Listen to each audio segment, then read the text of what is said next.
All right, so we're rolling. This is it. This is where we're going to cut in. This is it. So Macy Ferguson-Smith, I'm so happy that you are here. Thank you.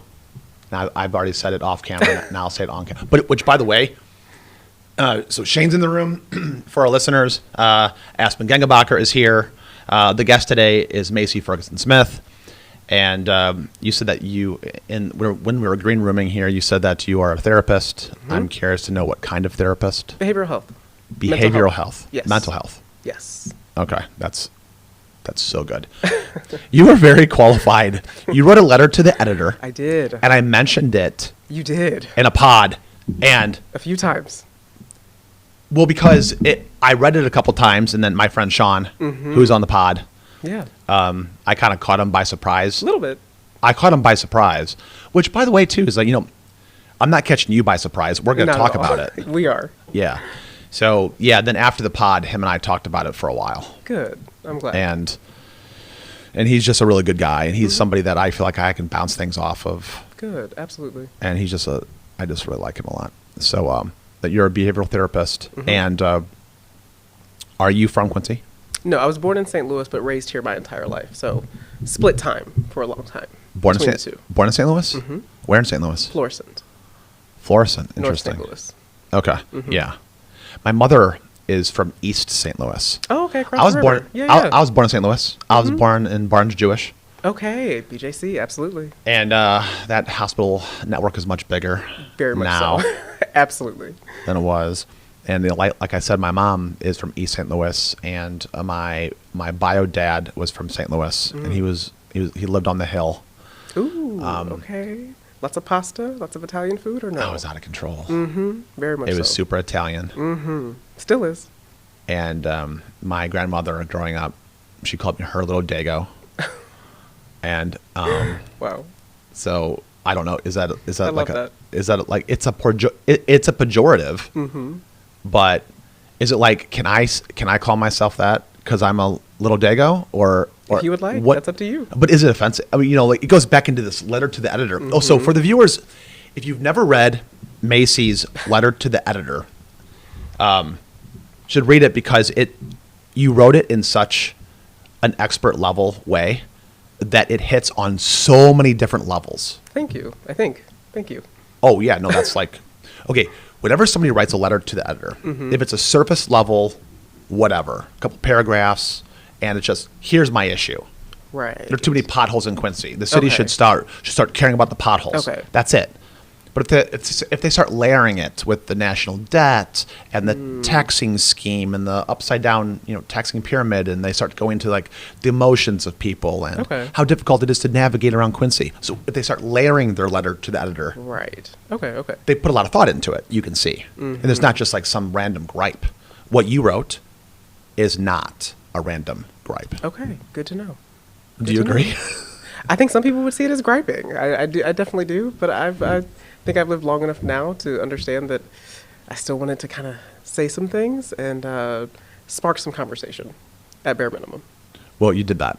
Because obviously I brought Sean Jones in. You did. And then right after the pod, I told Aspen, oh, by the way, I invited you on during the pod. You did. I go, Macy, you're invited. Come on here, which I really didn't know if you would. And then after the pod, I was talking to Aspen and Bob. I go, can you please get Macy on there? I know I invited her on the pod, through the pod, but if she didn't watch that, so I was hoping that you would. So getting into, so I did kind of print out your letter to the editor.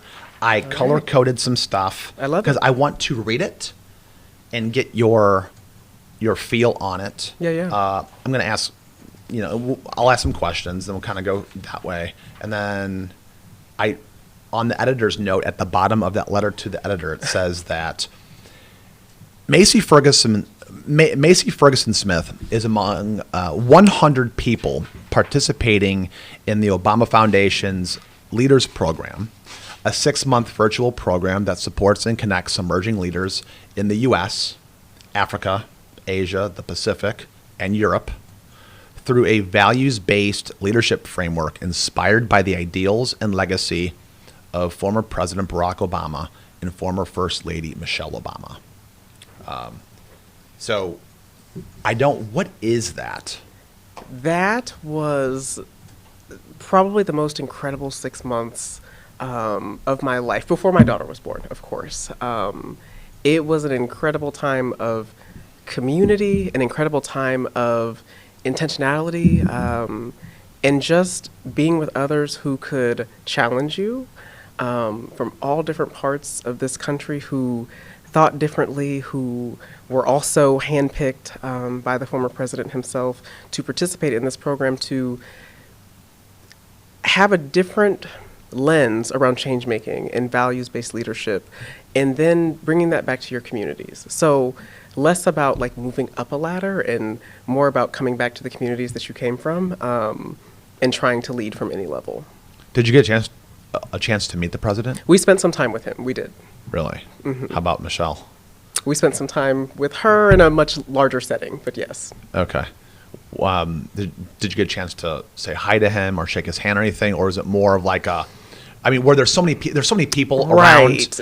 So how does one person get Exactly. in? For a group of 100, I don't know. I don't think the Secret Service was too keen on that, but he did an incredible Q&A with us. He spent over an hour with our group, kind of just going back and forth with some folks that were picked to ask some really specific questions.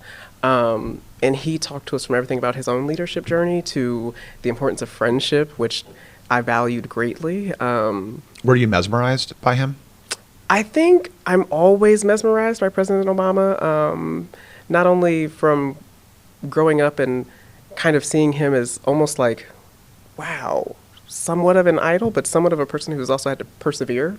So definitely felt that in my soul. And seeing him so much more as a human, too.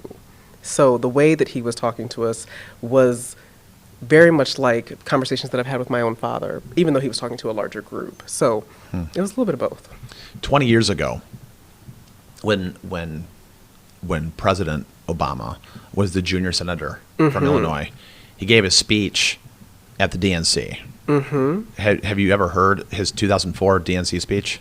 A few times. It's unbelievable. It was incredible. It's unreal. So I kind of put him up top of some of America's greatest orators. Absolutely. So, I mean, in my lifetime, I kind of put Reagan up there too, just because Reagan was hilarious. Obama's actually hilarious. Obama's funny. He's witty. He's incredibly witty. He's always cracking jokes, and he's always cool. And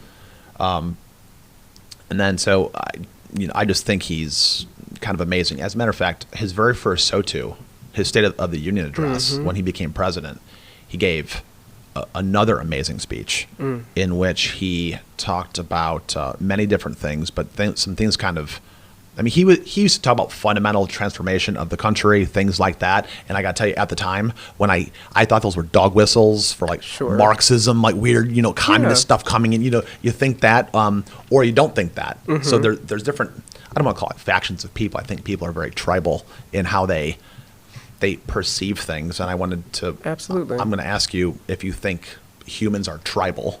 I'll ask you right now, what do you think humans are? I think humans are complicated and incredibly layered, and that's what makes us human. The human condition? Very much so. The president, he said that when you don't graduate from high school, you have effectively quit on your country. He said that during a SOTU, his first one. And so I've got some friends who have not graduated from high school, and I didn't reach out to them like, "What do you think the president talking to you?" But I agreed with the president, and I agreed with a lot. There's a lot of things that I don't agree with, but there's a lot of things that I do. Sure. And we can talk about differences all the time, but I think a lot of times when people are talking, try to find common ground, because everybody can find common ground. Absolutely. And if you can't find common ground, then you either don't want to. This is my opinion. Sure. Not you, the proverbial you. No, I People understand. either want to or they don't. And if they want to, if they truly want to, they will find it. And if they don't want to find it, they're not going to find it. Or it might be right in front of them, and they can't see it. Do you agree with that? I do. So Can we get to your letter? We can. Okay.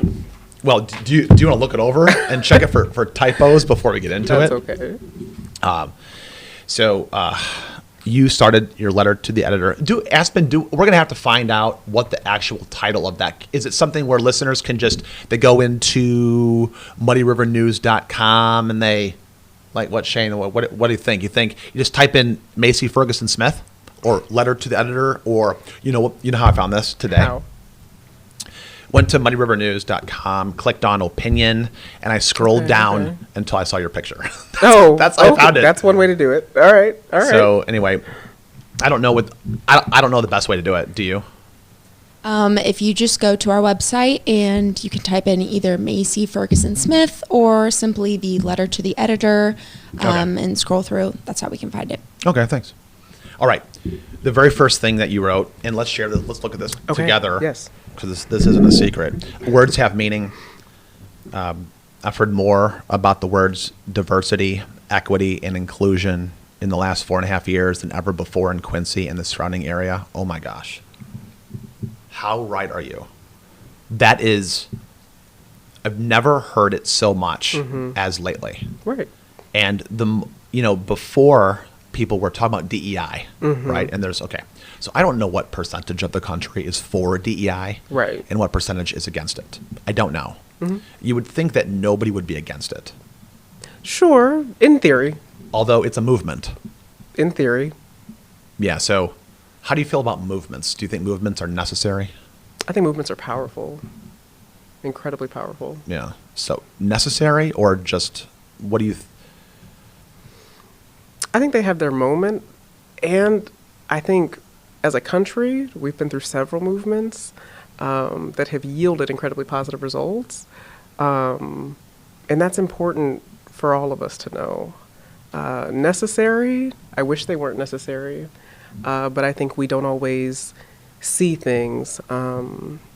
James Baldwin said, "If I love you, I have to make you conscious of the things that you don't see," and I think movements are a way to reveal things to people that don't typically see them. Okay, yeah. There's lots of different movements that jump up and then they kind of go away. They're very important and powerful in the moment, and then they kind of lose some of their allure.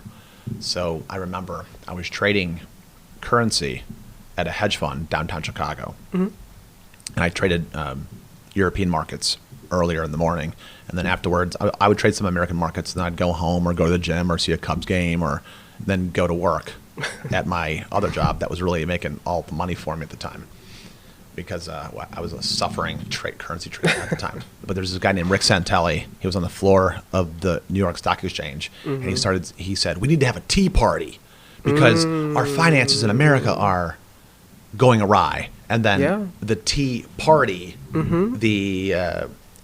I don't know how you would describe the Tea Party people. I think that people are extremely tribal. I would go so far as to say they're extremely tribal. Sure. And I think that is good and bad. Do you ever see a time? Do you think is this just a natural phenomenon as a behavioral therapist? Do you think that you know how people want to be in clubs? Yeah. Or if they like a sports team, if they call themselves a Republican, okay, that means something. Sure, depending on who it is. If they call themselves a Democrat, or if they call themselves independent or libertarian, or if someone calls themselves rich or poor, sure, or middle class, all of these names, or if somebody says Bears fan, Chicago Bears fan, what's that mean? What does that mean? Does that mean they're okay with the Green Bay Packers winning? Okay. So when people attach these labels to themselves, they stay in their club and they don't want to go out of it. Do you see this happening? All the time. Okay. Do you work in Quincy right now? I do, yeah. You do? Okay, great. And did you say that, how long have you been doing that kind of work? Almost 10 years, I think. In Quincy the whole time? Oh, great. So let's go through this. There was, do you see this part? I'm just going to kind of skip around. Okay, yeah, that's fine. And, you know, sometimes I always kind of envision listeners either they're just listening because they want to hear it, or maybe they're pulling out the letter to the editor right now and hitting pause and reading it and then going right back into this. You never know what people are going to do. Sure. But there is this, I'm going to go look at this. This red, I put it in red because I want to be able to see it. You wrote, there was an extremely uncomfortable encounter when a local business owner said he could use a few strong black boys to help him carry out the trash from his establishment, leaving the two people helping him to fumble over their words and hastily throw the trash away, wondering what would cause someone to say that. When you wrote that, that's something that you heard? Something that was said to my wife by someone close to her. Can you give me the context? They were taking out the trash. And, okay, can you tell me this? Can you tell me the story about it? Like how, I mean, this might be enough information, but can you give me like a description of like the situation? Of just The business owner was taking out the trash with them, and that is what he said. Unprompted. Okay. What did that restaurant owner, that business, not restaurant, just Business business owner. owner. What did that business owner mean? That remains to be seen. I'm unsure. I think there are traces of a lot of elements of different things in that statement, with, of course, some of that going back to the times of enslavement, with black boys, back then being called black bucks, being strong and doing a lot of grunt work. And sometimes we see traces of those types of ideologies, even in today's time, because things trickle down. And we don't always say the best things or have the best words. And I think that was definitely a time where someone slipped into an ideological thinking that was centuries old. Do you look at that as highly offensive? I look at that as highly problematic. And tell me why. Well, why black boys? Why not white boys? Why do we need them to help take out our trash? Why can't the people that were taking out the trash just take out the trash without a comment like that being made? Were the people taking out the trash, were they boys, girls, women? Women. They're women. Okay. And I'm trying to get context. Were they white or black? White. So white women take out the trash, and the local business owner goes, "We need some black boys to do this." Okay. Wild. I'm trying to think. So what, that business owner, and I'm going through these things because I hear and see this stuff all the time, Same. everywhere I go. Absolutely. Now, this is where it gets kind of mucky, is every gender, every race, creed, religion, there's, like inside the world of like white people, there's the Italians, the Irish, my last name is Murphy. And so supposedly that's Irish. Oh, okay. And I don't know if that means black or white. I don't know. Does Irish mean black or white? I think it just means it's from a country, right? Sure. Of the country of Ireland. But I know, I've been called a Mick before, and I don't know if that's a pejorative. It doesn't bother me. But not a lot of things bother me. Sure, but sure. I understand that when I'm talking, I have to be more careful of how somebody else feels. Sure. Like the golden rule is do unto others as you would have them do unto you. Well, I noticed that does not work very well. Sure. Like, for example, like if I treat Aspen the way that I want to be treated, Right. that's a golden rule. That's also very narcissistic. Sure. Do you ever thought about that? Aspen, like the golden rule? It's like you do unto others as you would have them do unto you. My mother at one time told me about the platinum rule, Oh, okay. which is do unto others as they want you to do unto them. Right. It's a higher level Much better. way of thinking, because now you're taking yourself out of it and you're Right. looking at the person and saying, listen, I'm going to treat this person the way that they want to be treated. Exactly. Which is, it kind of puts the golden rule on blast. A little. It's like we should abandon the golden Yeah, rule. a little. But I wonder if that business owner would have said, we need a couple of white boys to do this.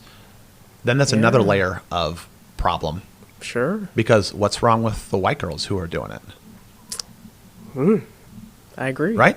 Absolutely. So that local business owner, he's either making a joke that's not funny. Sure. Okay, so so can we go to the next one in your Absolutely. letter? Yeah. There was the time I attended a meeting in the community, and an employee said their company supervisor was working them like a slave driver, complete with a whipping motion and cracking sound. I was especially stunned when, after my meeting, my spouse at training, an executive in the community, shared they were surprised my spouse is white. Yeah.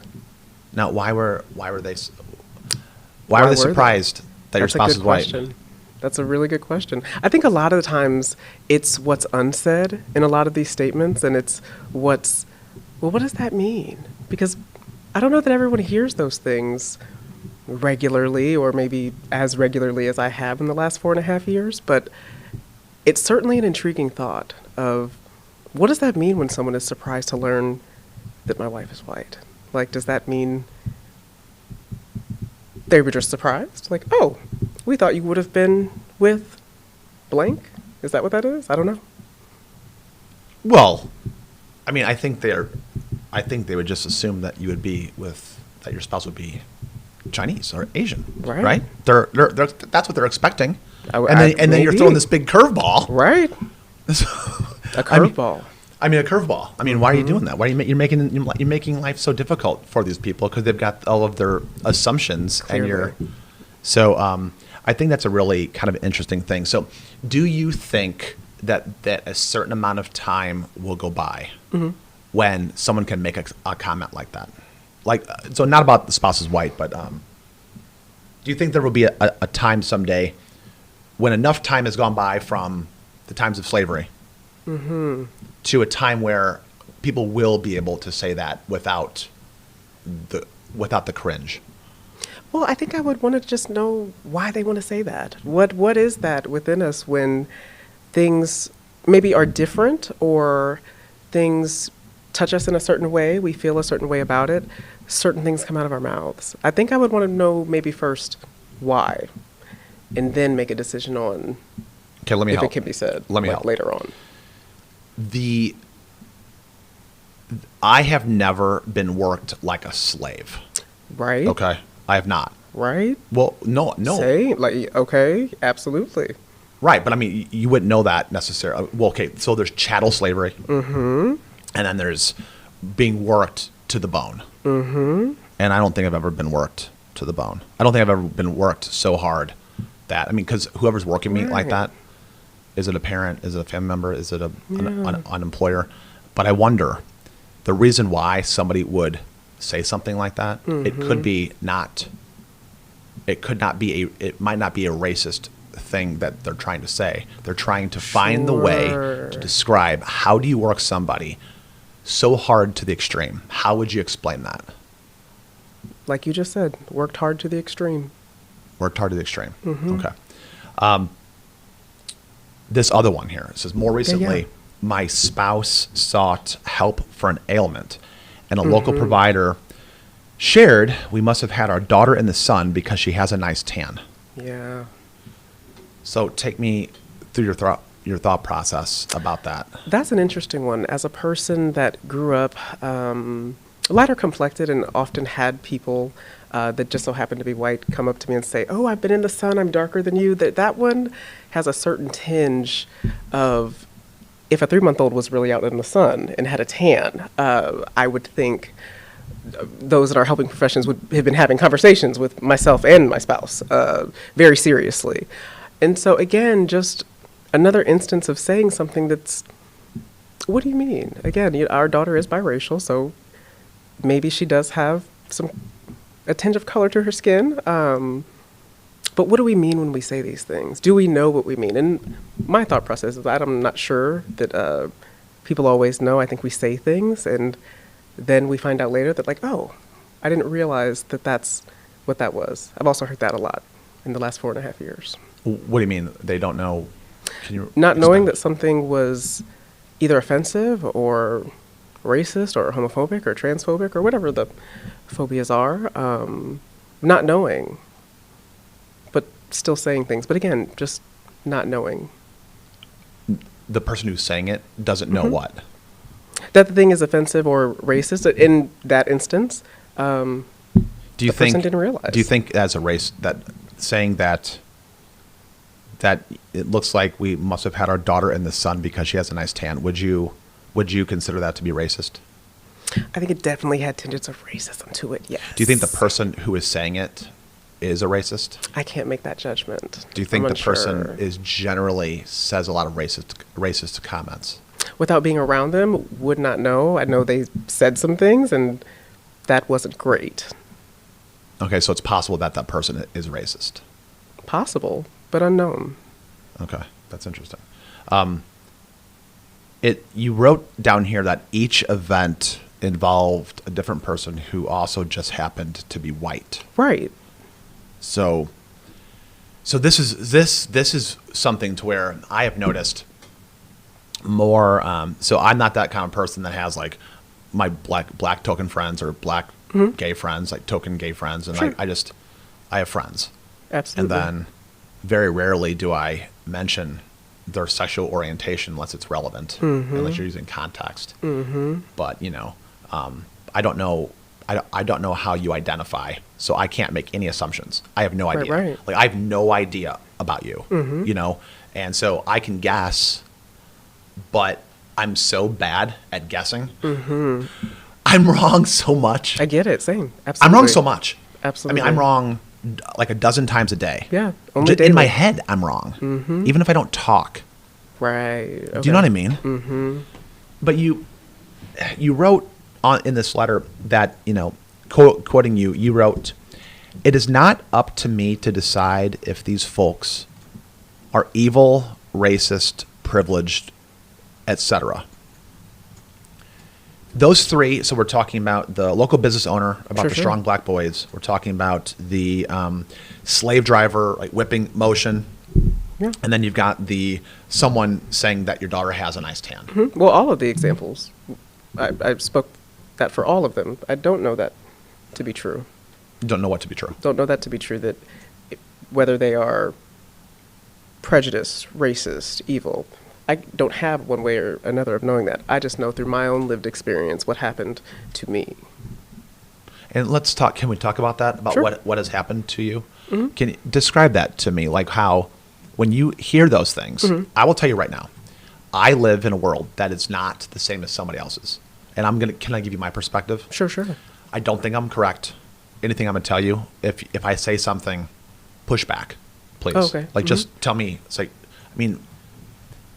push back, educate me, tell me I'm right, wrong, or tell me it's my perspective. Whatever. You can say whatever you want.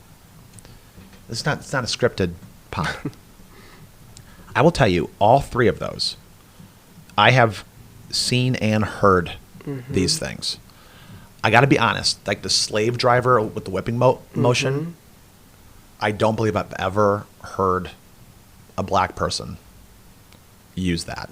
I know for a fact I've heard white people use terms like that. Sure, sure, yeah.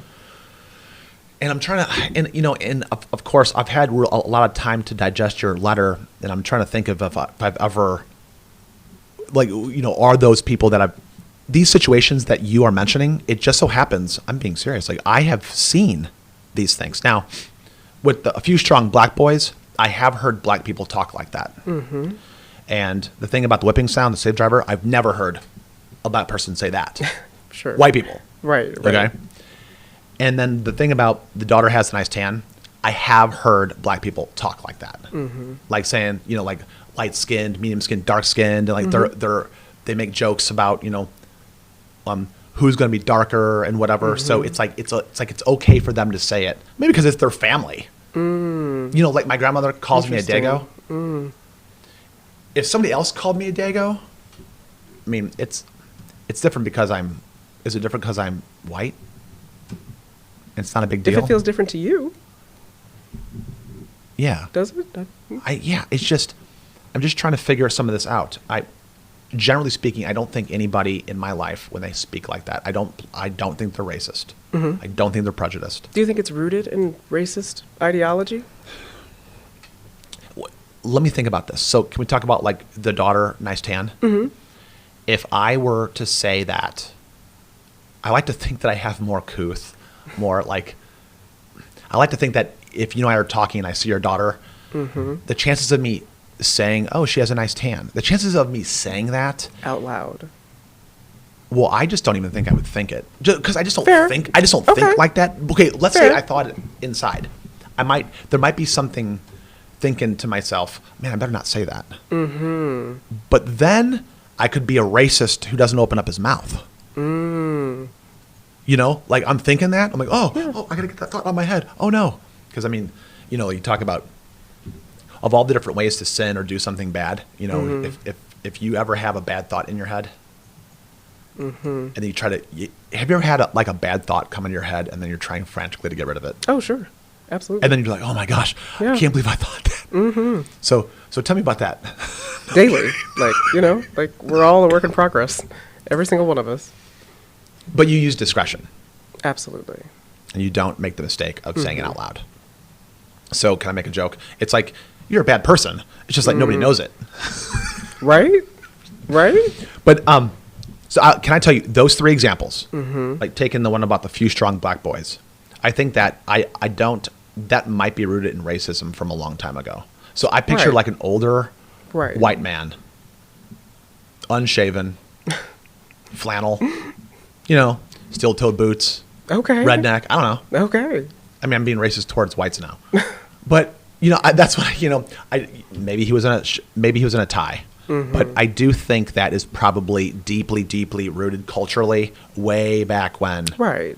I do think that, but I don't know if the person who said that is racist. Sure.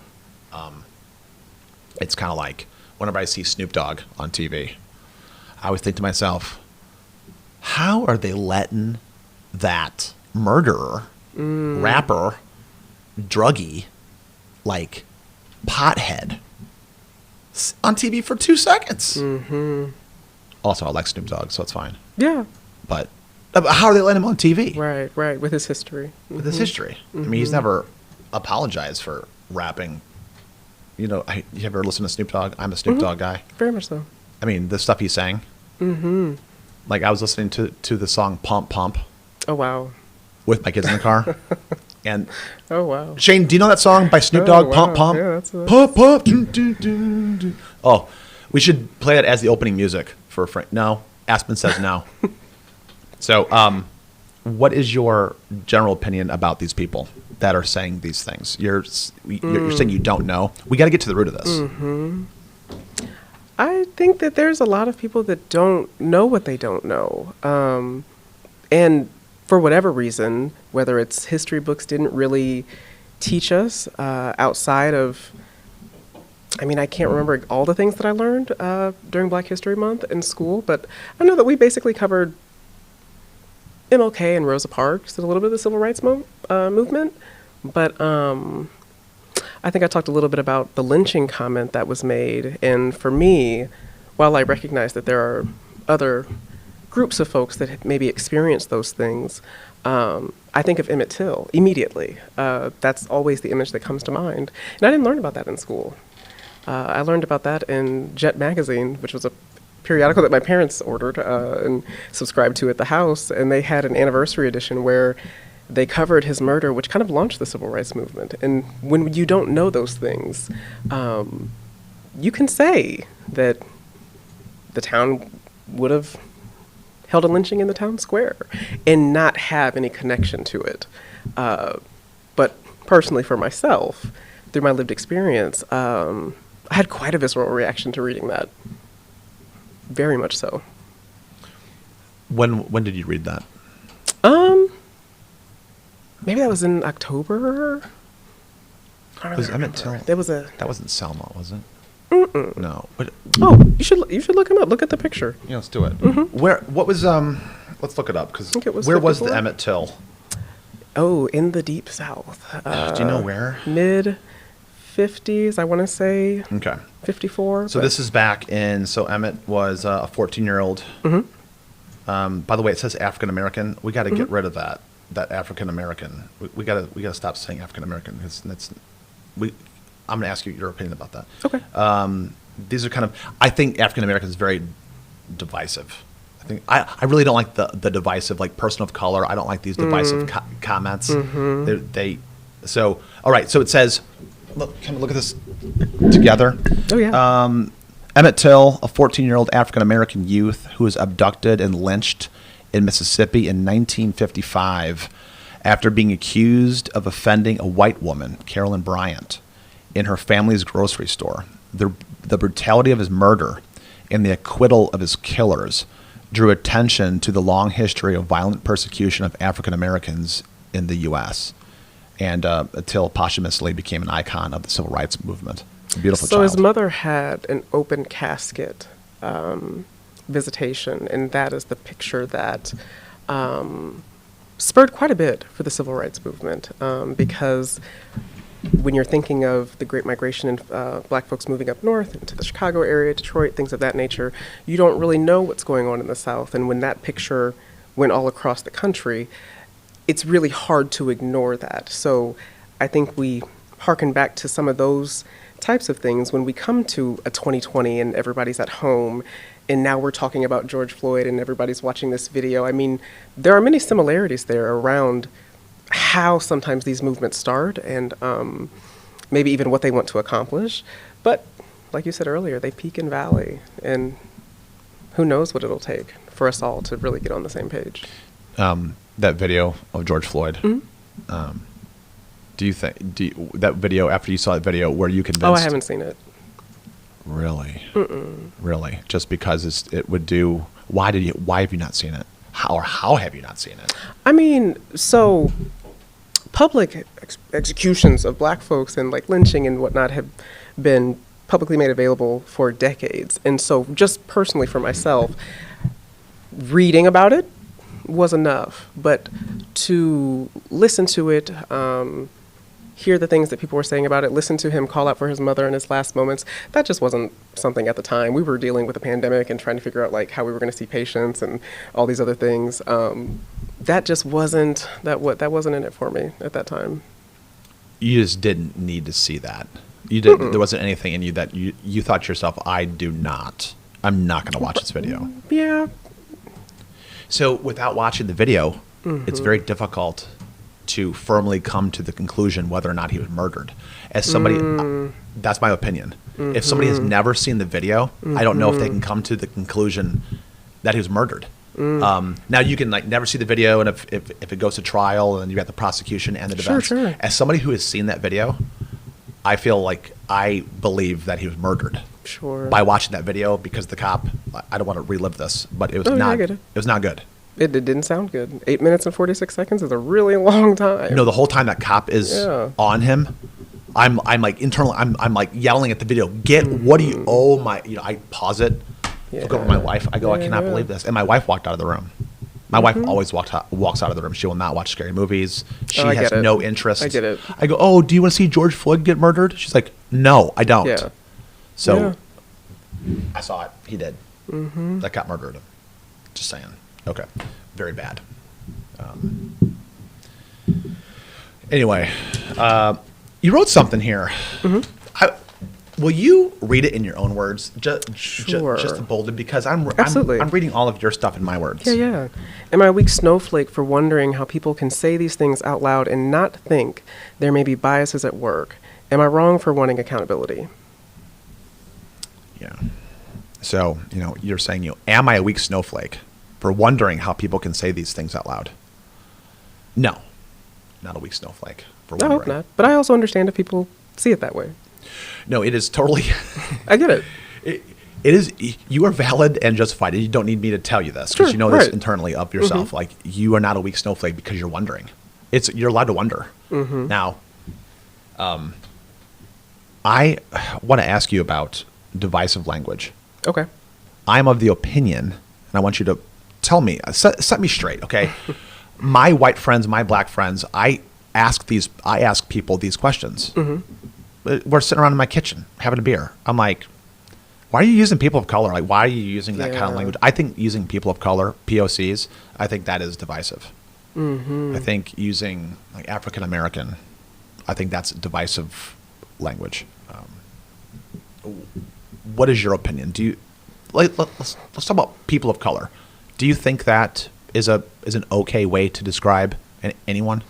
I think it really depends. I know for a lot people, BIPOC is something that is just like lumped everyone into one group. And BIPOC each is, what's the meaning? Black, Indigenous, people of color. And so with that lumping, you don't necessarily get to pull out what each group has persevered through. You don't get to talk about each individual category. It's just BIPOC. So I don't know about divisive, but I can see why some folks would have an issue with I'm not this, I'm that, or I'm not BIPOC, I am black. Say black. Like, I've certainly heard that before. Well, you know, when you're given those examples, when you hear things and then you question, you wrote this. You wrote, "Am I a weak snowflake for wondering?" Sure. No, I mean, definitely not. Now, if it's crippling you and causing paralysis, if it causes paralysis of somebody to be able to go forth in the world, and they're always thinking everyone's against them, yeah, that's snowflake material. I think when it's like hampering you and paralyzing, I feel like that is. But people of color, you know, it's. I like to talk about I'm a big fan of Dr. King. I think. To be honest, I like Malcolm X. I like Dr. King. Two completely different people.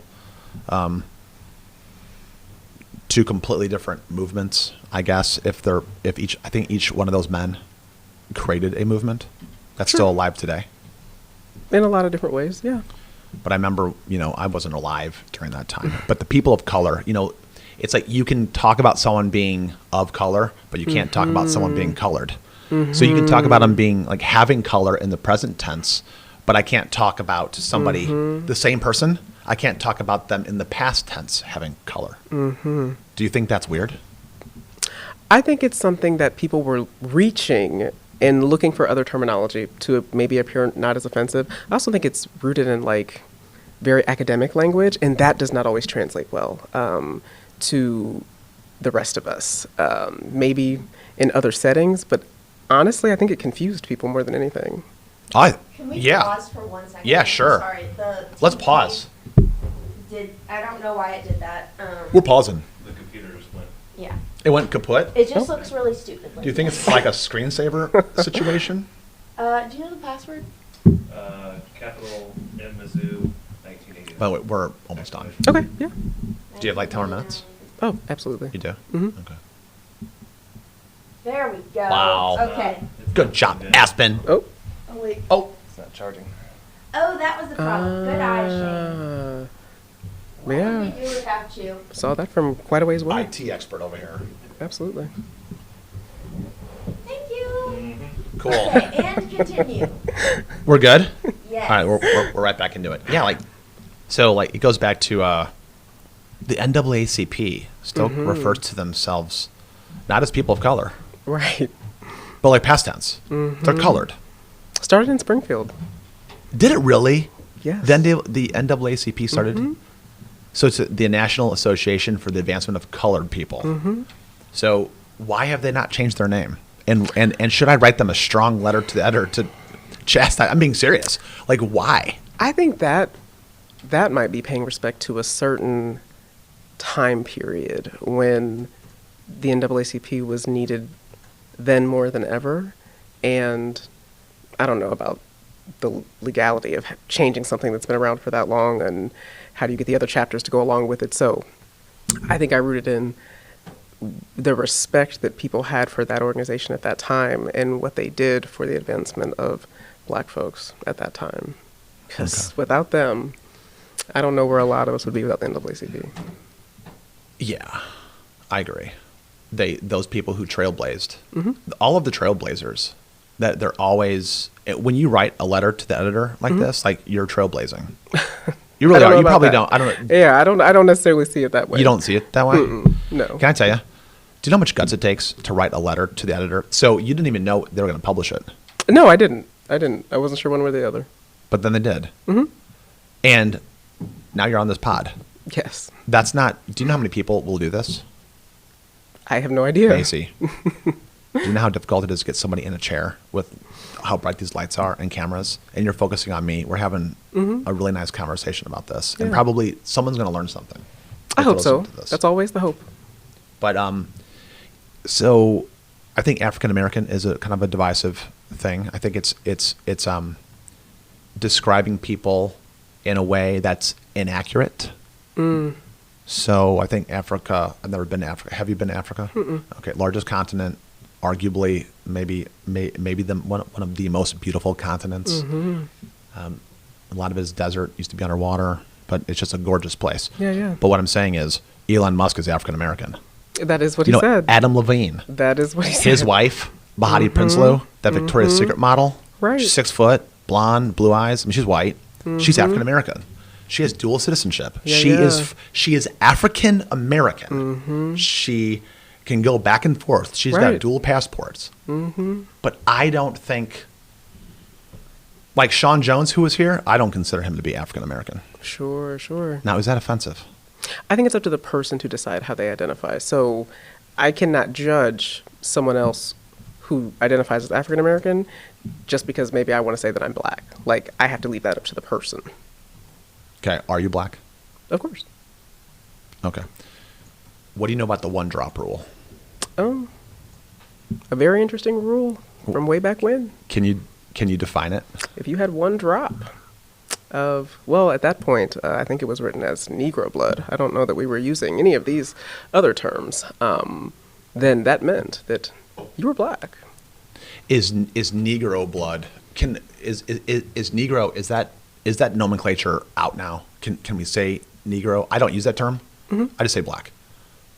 Understood. But to be honest, most of my black friends are really not that black. They're just Oh, what does that mean? they're chocolate.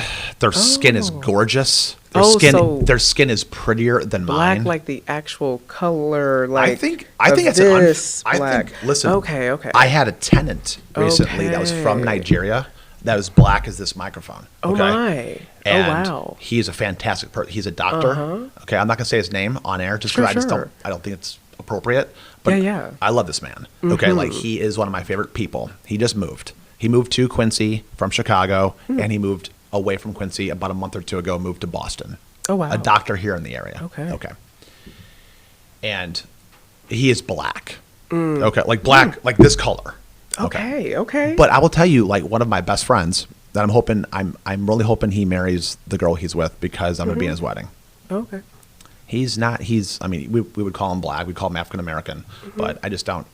He's just like this. His skin's more beautiful than mine. He's just like a light medium skinned. I just think all of these terms, it's very easy. I guess what I'm saying is a lot of these things that you're describing, anybody can get offended. And you can say things that can offend me, and I can say things to offend you. And I believe that one of my points of this pod, just to be brutally honest, is I think there is even more confusion than there was 4 years ago, 5 years ago, 8 years ago. I think there's more confusion. And I think that like a lot of the barriers were broken, and a lot of people were not racist 10 years ago. And now they're kind of like leaning towards maybe like they're mad, they're angry. They didn't have a problem before, and now they do. And I think a lot of the media is to blame. Going back to, the term black, and I understand white. I mean, am I white? I mean, I do not think this skin color is white. And can I ask you your lineage? My parents are black, Okay. and their parents were black. Just black all the way through. No, there's some other tinges of things from an ancestry DNA that, well, as we know, Did you do there's- ancestry DNA? I had to do it for a class. Yeah, I had to do it for my first doctorate. Did you class. find it That to be was awful. interesting? It was illuminating, because while we know that there was lots of terrible things that happened during the times of enslavement, especially for women at that time, black women at that time. They didn't have rights to their bodies, so like you couldn't sue anybody for rape because you weren't a person. You were only 3/5 of a person. And knowing that, you know that there are some tinges of other things in your lineage, but to actually see it was completely different. So I think I had like maybe 14%. It was like 4% Scotland and like 2% other places, of realizing that it really does run in your blood. That's so what part surprised you? Seeing it. It's one thing to know it. It's another to actually see it broken down on paper. What percentage surprised you? Oh, I think it was how much from other countries that are European was, yeah, I think that was definitely surprising. Oh, that's fascinating. It was. I got that too as a Christmas present from a family member, and really weird. I've never heard of anybody like we were always like Italian, Irish, and some German. Italian, Irish, German was what I always thought, and then Ancestry and me was like, Right. maybe not. So think again. I had some North African. Mm-hmm. I had a lot of French, a wow. lot of French, and and then a lot of and a little bit of Welsh. Okay. But the one drop rule, Yes. I gotta tell you, this really bothers me. Mm-hmm. Aspen, have you ever heard of the one drop rule? This really bothers me. If somebody has one drop of black, then they're black. Essentially. So I told Aspen a couple weeks ago. I go, Barack Obama was the 44th white president, which is true. Do you agree? Now he's also the first black president, but he's also the 44th white president. Am I wrong? I think it depends on who you ask. Why does it depend on who I ask? Because I think it reminds me of a story that Tiger Woods used to tell. Because Tiger Woods is of different origins. He's got family that I believe is like Japanese or something like that. And he's also got black lineage. And he was very outspoken about both sides of his family. And his father said something to the effect of, when you're out there doing your golf thing, teeing up, if that's what you call it. I don't know. I don't golf. That's not really what people are seeing. And so when he was being denied being able to play in certain places in the South in the 90s, they really had this conversation of like, when you're out there, they don't really see what you see. They see a black man playing golf. And so I think for many people, I don't know if that's how they saw President Obama as the 44th white president. I think many saw him as the first black president. So I agree that 99% of people view him as the first black president and not the 44th white president. Right. And I think the one drop rule is the reason why. I think that's why. I think it is, I wouldn't call it racist. I would call it, I'm not calling you, I'm not talking about you. I'm saying like, I think anybody who wouldn't agree, I'm taking you and I out of this, right? This is how I go through life. Sure. This is how I go through life. If I tell somebody, by the way, it is true that he's the first black president.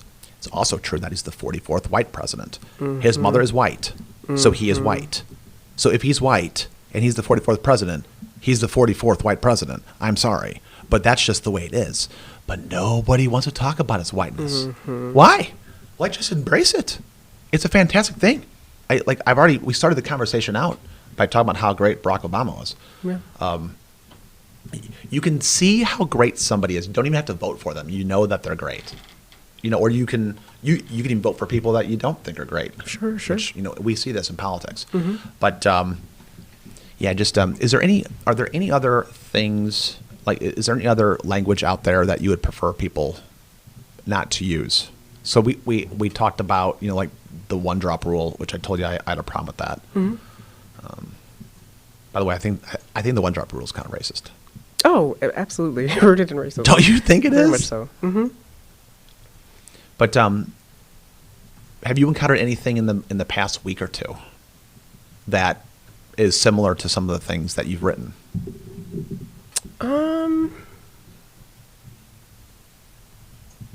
It's not fair to put you on the spot like that. Not directly to me. No, not directly to me. But to other people? To other people about me, absolutely. I think that happens sometimes. To other people about you? Sure. Yeah. Can you say it? Oh, yeah. Just that I'm very misguided. That I think I hate police officers. That what else? Very much leftist Marxist all of those things, but more or less just like misguided and some other things that are a little bit more colorful. Okay. Well, you point them out to me. I'll knock them out for you because Not necessary. Okay. Well, is there anything? What do you got planned for the holidays? Are you working? Taking a little bit of time off work, gonna see some family, hopefully in St. Louis that I haven't seen in a really long time, and rest. You're gonna rest. Rest. Mm-hmm. And so you have a baby.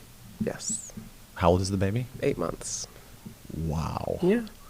So how much fun is it to come home? Oh, every day. I love it. I love getting her dressed to go to my mother's house. I love seeing her on my breaks. I love seeing her all the time. So You coming get home to is see amazing. her on breaks. I try, if I can, if there's a long enough spell of time.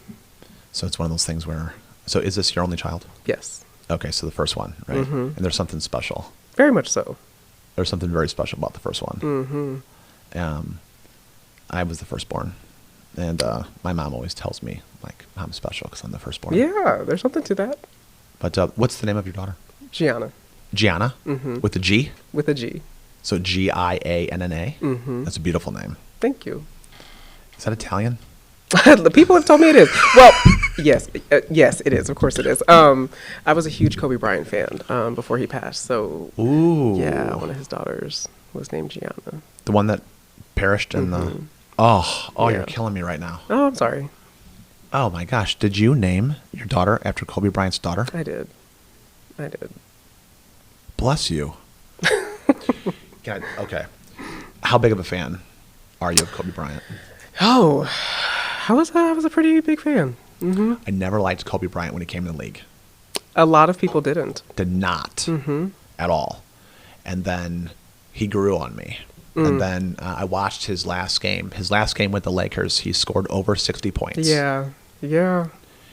And his wife is fantastic. His family is amazing.